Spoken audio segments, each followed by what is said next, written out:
Here we have Rutgers at Minnesota, noon on Saturday. Big Ten Network. Minnesota favored in this one by 5.5. Honestly, I'm kind of surprised to see it be that big, but obviously the odds are really in favor of Minnesota. I guess I shouldn't be surprised. Minnesota's at home, and the odds do like Minnesota. So, and I don't mean that disrespectfully to Minnesota at all. But the over under on this one is 51.5. Bit of a sneaky rivalry here, Zach. You got Kirk Yep. Soraka and Athan Kaliakmanis, former Minnesota coach and player, now over there with Rutgers. And you ready for some more bad media, Zach? Oh dear.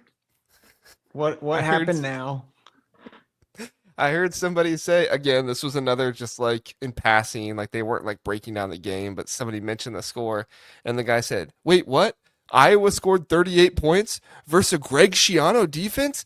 I'm a believer in Iowa this season." And No, no. Watch football. which it's not bad to be a believer in Iowa. That's not what I'm getting at, but to use the reasoning of, oh, it was against a Greg Schiano defense. This is not a Greg Schiano defense this season. Sorry to say.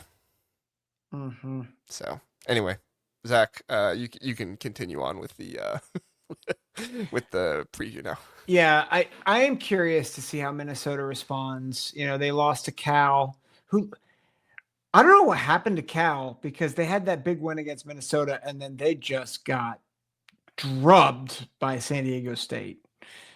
So I'm curious to see how PJ Fleck responds here. They are at home. They've had a bye week to kind of lick their wounds.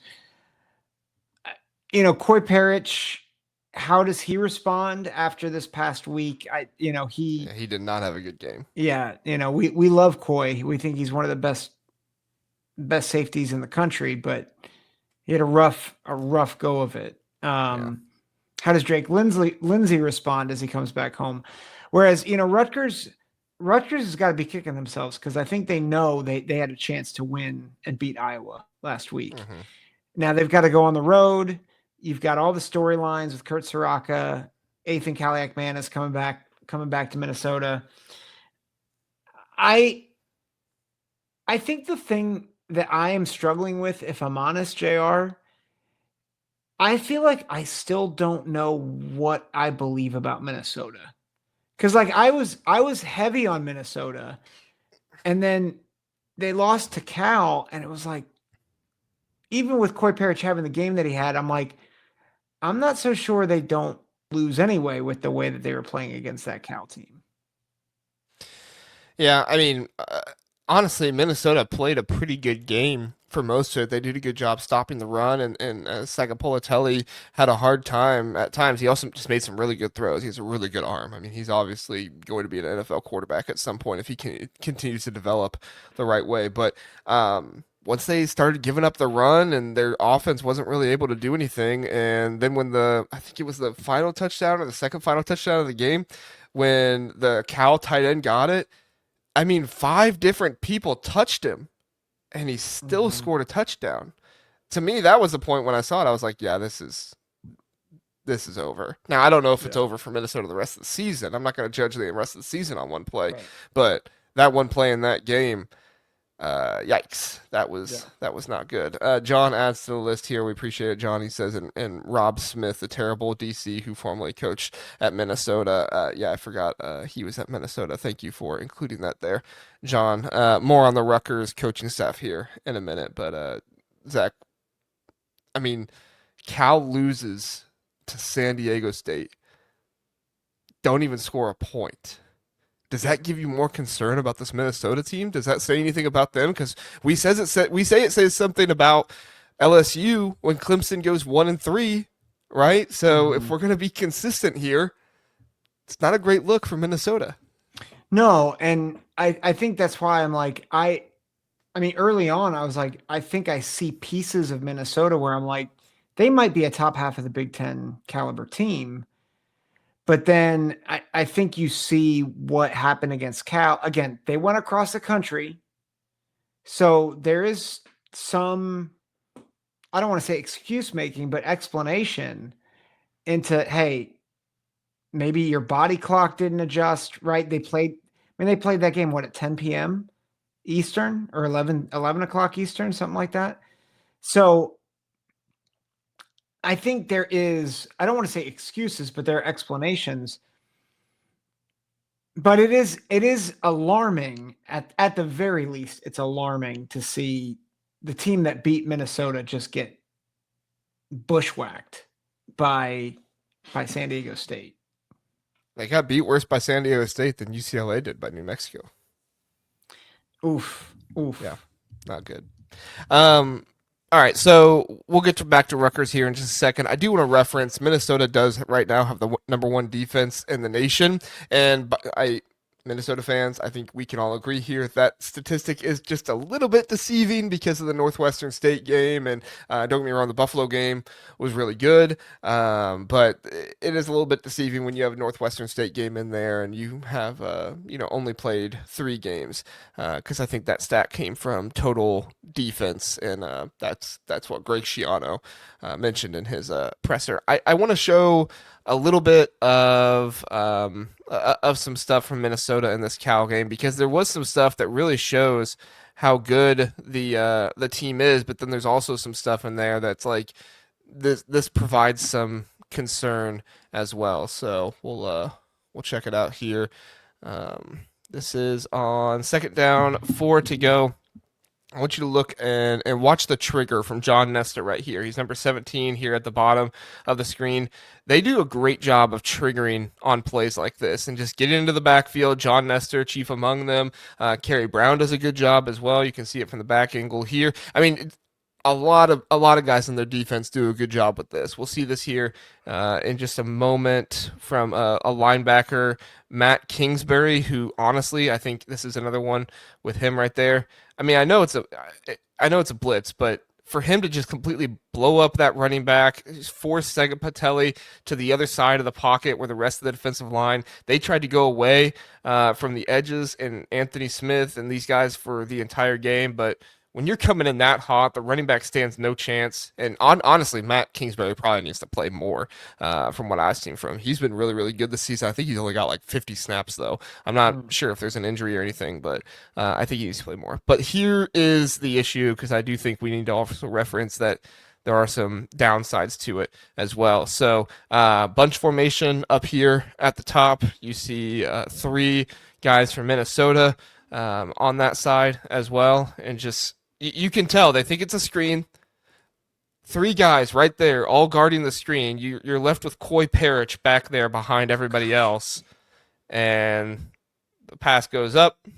Coye Parrish can't make the play, and he goes down to the 1 yard line. So I mean, I like some people are gonna Coye Parrish is gonna get crap for that in the PFF stats, right?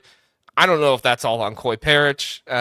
He was kind of out there by himself, but he did undercut it too much and kind of completely miss it there. You can see it again.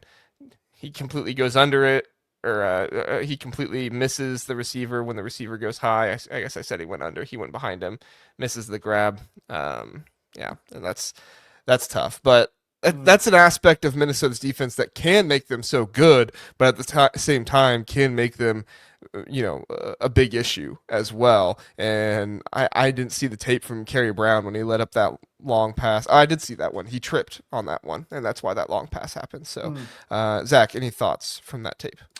No, I mean, I think it just confirms what you were saying before. Yeah, really aggressive defense. They trigger, and that kind of stuff is great, but it can be a detriment at times, especially there. Well, and that is, I think, a concern, especially when we just spent a ton of time praising the improvement of Kaliakmanis and his receivers. And I've not done a deep dive into Cal's receivers. But I will make an argument that without having seen Cal's receivers, I think Rutgers receivers are probably better. I think their receiving room again is legit, and I think Ian Strong is a legit NFL guy. And I'm curious, how does Minnesota match up with this passing attack? Yeah. I mean, it's a big thing. And how is Coy Parrish going to play? Kerry Brown, John Nestor's been good this season, but how does he play as well? And then how does the Rutgers defense do too? Mm-hmm. John just mentioned Rob Smith and kind of the issue that he's been. Mike Brenda, Broadbent did a really good piece on this on the Knights Report website. Mike, good friend of the show, he's been on here before. We appreciate him, and he does awesome analysis over there at the Knights Report. So go check them out. But he did a piece on this, and it is a very, you know, it's a coaching staff that's not been there very long on the defensive side of the ball, and that makes it Yep. even more difficult for Rutgers. And I don't think it's all the players. I think some people look at it as the players, but you're also getting some strange play calls in this situation as well. They're running stunts, and I wouldn't say obvious run situations, but situations where it does seem like a run is likely, and one guy is stunting, but the other isn't, and it just completely leaves Yeah. holes open for the offense to get their running game through. So more is contributing to this bad Rutgers defense than just, the players aren't getting enough push on the defensive line and or the offensive line and stuff like that right now. There's Mhm. more going on. So, Yeah. Zach, I'm curious your prediction on the game. What are your thoughts? Yeah, I actually think I know it's at Minnesota, but I really like Rutgers passing attack in this. And I think Minnesota, this is going to feel weird, but I wonder if Minnesota has played an offense like Rutgers yet. So I'm taking Rutgers 31-24. I think Minnesota will score. I think they'll move the ball, but I just like Kaliakmanis and his receivers to be just the deciding factor in this. And I think one thing that matters a lot is you talked about the triggering for Minnesota, but that defensive line and that front seven, I don't think is as good as Iowa's. And that's what I think really slowed down Rutgers offense in the second half. I don't know if they're going to be able to disrupt the passing attack quite like Iowa did. Yeah, I think it's a good point. Um, I'm gonna take You're I'm gonna second take Minnesota guessing. in this one. You No, were I was second I was guessing. second guessing for a second. I'm gonna take Minnesota in this one, and one of the big reasons is what I pointed out there on tape.